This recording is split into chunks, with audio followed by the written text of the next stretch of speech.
ప్రతి మనిషి జీవితంలో ఏం కోరుకుంటాడు? గుప్పెడు సంతోషం, ప్రశాంతమైన నిద్ర. ఈ కథ మన రఘుది. ఒక చిన్న పట్టణంలో ప్రభుత్వ ఉపాధ్యాయుడు. ఆయన పాఠాలు కేవలం అక్షరాలు, సంఖ్యలు కాదు, జీవితపు విలువలు. ఆయనకు అదే లోకం. భార్య లత, ఆమె ఓ చిన్న ఇంటికి దీపం. ఇద్దరు పిల్లలు, వారి చిలిపి నవ్వులు. సరిగ్గా ఆ రోజు వారి 9వ వివాహ వార్షికోత్సవం. రఘు ఆ మాత్రం సంపాదనలో లత కోసం ఒక చిన్న బంగారు గాజు కొని తెచ్చాడు. లత, నేను ఈ చిన్నపాటి సంపాదనలో ఇంతకు మించి తేలికపోతున్నా, కానీ మన ప్రేమే నా పెద్ద ఆస్తి అని చెప్పాడు. లత కళ్ళలో ఆనంద బాష్పాలు. ఆ రోజు వారు పంచుకున్న ఆనందం ఆకాశమంతా. కానీ ఆ సంతోషం ఎక్కువసేపు నిలవలేదు. ఆ రాత్రి రఘుకు కడుపులో నొప్పి మొదలైంది. నొప్పి పెరిగింది. చివరకు ఆసుపత్రి డాక్టర్లు అనేక పరీక్షలు చేసి ఆ నిజాన్ని చెప్పారు. రఘుకు ఒక అరుదైన కిడ్నీ సమస్య. అది ఎంత ముదిరిందంటే తక్షణమే అత్యంత ఖరీదైన ఆపరేషన్ చేయకపోతే ప్రాణాపాయం. పరీక్షలు అన్నీ చేసిన తర్వాత డాక్టర్ గారు లతతో ఇలా అన్నారు: ఈ ఆపరేషన్ చేయాలంటే దాదాపు 1.5 కోటి ఖర్చు అవుతుందని చెప్పారు. ఆ మాట వినగానే లత శరీరం చల్లబడింది. ఆమె గుండె పనిచేయడం ఆపేసినంత పనిచేసింది.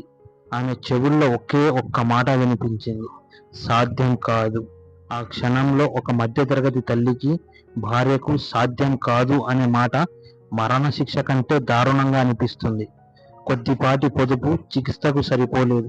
ఏం చేయాలో తెలియని నిస్సత్తువ వారి కుటుంబాన్ని చుట్టుముట్టింది. లత ఆ క్షణం నుండి మనిషిలా లేదు. ఆమె తన భర్త కోసం పోరాడే యోధురాలిగా మారింది. ఆమె తన బంగారాన్ని, ఆస్తులను అమ్మేసింది.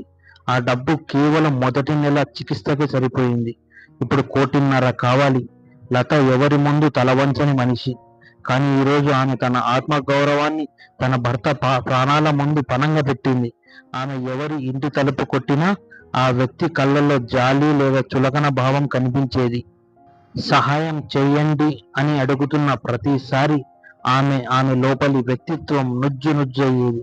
కానీ ఆమె నోటి నుండి వచ్చే ప్రతి మాటలో ఆమె భర్త కోసం, ఆమె ప్రేమ తప్ప వేరే ఏ ఆలోచన ఉండేది కాదు. చికిత్స మధ్యలో రఘు ఆరోగ్యం మరింత క్షీణించింది. ఒక రాత్రి లేచి రఘు లత కాళ్ళు పట్టుకుని ఏడ్చాడు. లత, నన్ను వదిలేయి. నాకు బ్రతకాలని లేదు. నా కోసం నువ్వు అడుక్కోవడం, పిల్లలను కష్టపెట్టడం నేను చూడలేను. నా ప్రాణం పోతే పోయింది. నీ ఆత్మగౌరవం మాత్రం కోల్పోవద్దు అన్నాడు.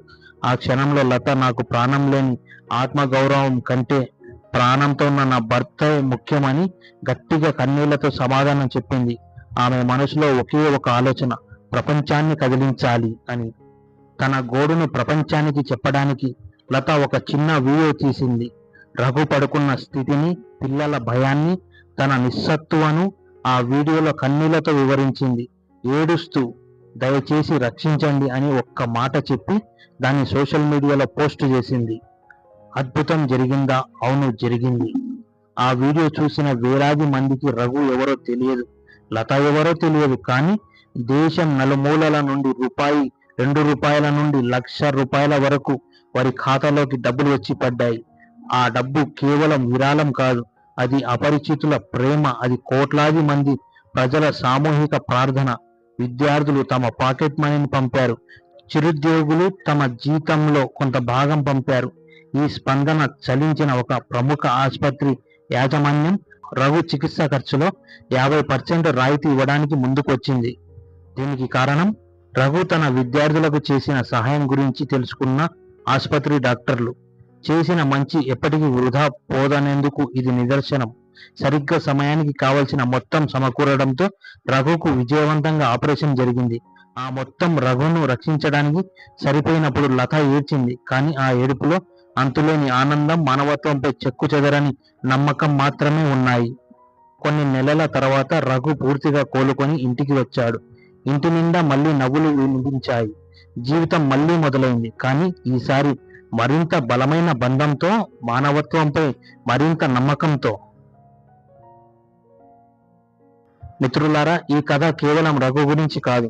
ఇది నిస్సహాయతలో కూడా ఓటమి చెందని ఒక భార్య ధైర్యం గురించి. ఇది డబ్బు కంటే విలువైనది, మానవత్వం గురించి. ఈ ప్రపంచంలో ఇంకా మానవత్వం బ్రతికే ఉంది. ఒక చిన్న సహాయం కోసం కూడా ఎంత పెద్ద మార్పు తీసుకురాగలదో ఈ కథ నిరూపిస్తుంది. ఆశను ఎప్పుడూ వదులుకోకూడదు. అంధకారం ఎంత గాఢంగా ఉన్నా ఆశ అనే చిన్న దీపం మనల్ని కాపాడుతుంది. నిస్సత్తువలో ఉన్న వారికి మీరు ఒక ఆశాదీపంగా మారండి. ఈ వీడియో కనుక మీకు నచ్చితే దయచేసి లైక్ చేయండి, షేర్ చేయండి. మరిన్ని ఇలాంటి వీడియోస్ కొరకు మా ఛానల్ని సబ్స్క్రైబ్ చేసుకోండి. Thank you for watching.